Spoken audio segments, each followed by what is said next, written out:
Hey guys, Rex here. I know it's been a little bit since the video, but we're working on big things for the bike. Anyways, that being said, let's get right into it. We're putting the LEDs back on. I took them off because I was doing a lot of different work and it just was in the way. But I can tell you this much, it really helps when they're on there. Especially with people seeing you. There's been a lot of accidents here where I live. Like somebody dying like literally every once a week, maybe twice a week. And it's in a motorcycle accident. Whether or not it's their fault, who knows? But some of them sure it is, but other ones is literally because they're not being seen. Like cars are just turning in because they can't see you. So we're getting back into that. I'll quickly show y'all what that looks like. Let me get these off and give y'all a quick look. Of course, same kill button there. This is what we got going right now. You can't really see it, so I'll turn the lights back on, but basically we got these lights. There we go. So you can see where the light's coming out of right now. We got one coming out of there, one coming out of here. I got a mess all over the place. And I got all these lights that I still can put on. And got one over there too. Anyways, it's just that's a little bit of work. You just got to stretch these lines out, and I'm probably only going to run, maybe a couple more. Maybe I want to have some light coming out the front, but it's a big pain in the ass. But it looks sick, doesn't it? I mean, y'all can be the judge of it, but I think it looks good. Anyways, that being said, what do we got going on with the bike? So as y'all can see, we got blockout plates now because we are no longer using the factory headlights. Those headlights are like a pound and I don't know, like a little bit, like they're not much, like it's like maybe 2 pounds between the two of them, maybe a little bit more. So that's a little bit of weight taken off the front end, which is not that big of a deal, but so we have that going on. We took those off and we got these block offs. And honestly, like if you haven't used those mirrors before, all you see is your elbows any damn ways. I'm usually looking over my shoulder basically, which, it's just more of the same for me. Here's the brand of light that I use. This is controlled by your phone. Kind of expensive, but the LEDs are very, very bright, so that's cool. What else we got going on here? Oh, right. So I ordered a swing arm. The reason why is because a lot of what I do is on a straight line, and this bike with the tune it has likes to wheelie, and it likes to wheelie like crazy. Regardless of what wheelie control you have on or anything, you're going to get wheelies with this bike. Whether or not you want them, you're going to get them, especially if you're trying to accelerate in first gear. It's coming up and there's just no way around it. So we're going to try a 4-inch stretch. I got a 4 to 6 inch swing arm. It's the entire swing arm. It's not going to be the extensions that bolt right here. It's going to be something completely different. It's literally going to replace this whole thing. It'll probably lower the weight a little bit. It's going to have the same look.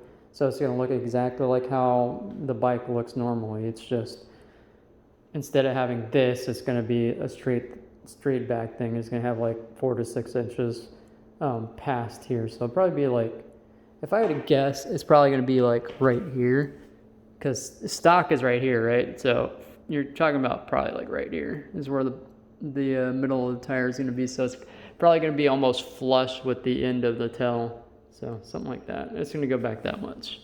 That's a lot. Now, what do you have to do to be able to do that? Well, you're going to have to get a longer chain, 150 link. This is a 525 chain, so I got a 150 link 525 chain coming. I believe it's EK3D, and it's a black and gold. Y'all like it when it comes out. Got a red Vortex. I got two of them, actually.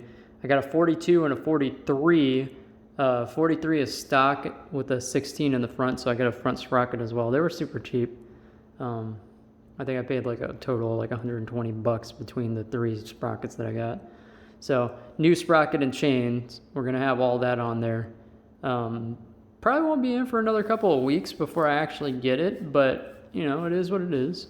So when you're stretching this out, you need a longer chain, and you need, generally when you change your chain, you want to change your what's it called as well, your sprockets, because they kind of all wear at the same time, and you want to have them all, you know, be replaced every time you replace your chains. At least that's how it's been explained to me, and that's kind of the way I like to treat things, you know. When it's time, it's time. That's just all there is to it. Now, this chain just had like 3,000 miles on it, and I mean, this is a plastic chain guard, by the way. Like, what the fuck is that going to do to save you from a chain coming up and fucking your leg up or whatever? It really ain't, especially if you're hauling ass like me. So, it just is what it is. So, pulling it out, it's going to affect the way the bike handles a little bit, obviously. Leaning and all that stuff is going to be a little bit different. Lowering it also made it a little bit different when you lean, the way it feels. It's not as bad as y'all think, though, trust me. A lot of people are like, oh, it's going to handle like shit. If you're not going on a track and like most of what you do is in a straight line, it actually is kind of beneficial to stretch it out a little bit. It lets you leave, like if you were doing like a drag race or whatever, like when you stretch it out, it makes it easier for you to launch. Kind of keeps the front end down, and you can come out harder than normal. So it is what it is. You can do it whatever damn way you want, and the way I want to do it is that way. We're gonna try it. We're gonna see if the stretch feels right.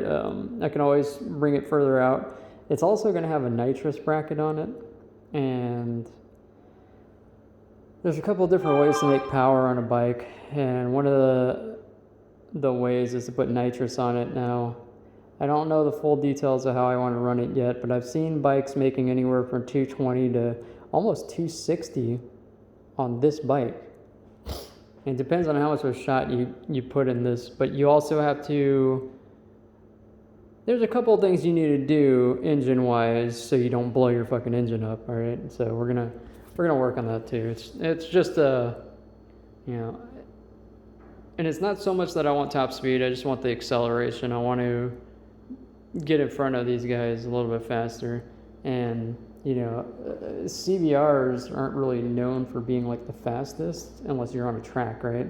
I mean, some of them are, though. I guess if you have like a TT race bike or something, yeah, that's a different story. But you know, these street bikes aren't exactly the same thing. They can be if you have money, but basically the cheapest way to achieve that power for me is going to be probably nitrous. We're going to have to be super careful, though. We're going to make sure we do all our research and make sure we, I mean, with the stretch, it's going to help. I'm not going to really have to worry about the wheelies so much. I mean, it will wheelie, but that won't be that big of an issue. The biggest issue in my mind is making sure I don't fuck up the pistons. You know, they have those rings on them, and you supposedly you have to file them down, because what happens is they end up getting pinched together and then they bend up or whatever, and it just blows your whole fucking piston up. So we're gonna avoid all that. We're gonna do what we need to do to make sure it's nice and safe, right? And trust me on that.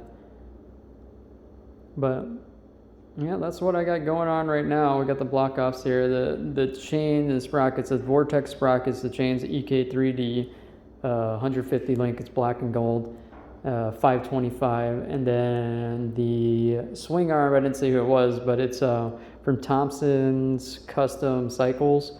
You can get a DME or an Evil as well, but you have to actually call them and like try to get them to make it specifically for your bike, because they don't show it on the website, so you have to call in. And Thompson, actually, they just make these, so they make like pro street stuff for people who do the drag bike racing. So, you know, they're at least decent for that, and they've already got a hold of me right after I paid for it. So, anyways, that being said, I will see y'all in the next one. If you're new here, please consider subscribing. We're gonna have plenty of more videos coming out. I got a bunch of footage. I'm gonna have to do a lot of the editing on my phone. Got rid of my computer. I'm using a tablet currently right now and a laptop, so I have a little bit of editing power, but it's not as good as it used to be. There's plenty of things I can do to get good video out, though, so just look forward to it. It's it's all a process. It's stuff that needed to happen, and we're getting where we need to go. So, like I said, please like, comment, and subscribe if you're new here.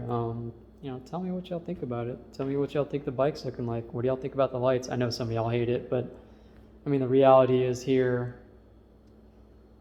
people don't pay attention to you, and it's very easy to get ran over, and you don't have a metal cage to save you if you get in a wreck. You are just screwed. That's all there is to it. Oh, also, what do y'all think of my hoodie? I don't know how well y'all can see this. It's got the GDP, and then it has the years that he was alive. Got the RR. He rode a BMW. He was in a pretty shitty accident, to be honest, and he died. Unfortunately, he was very young. You know, rest in peace. Seriously. You know, save a spot for all of us up there. Anyways, guys, I'll see y'all in the next one.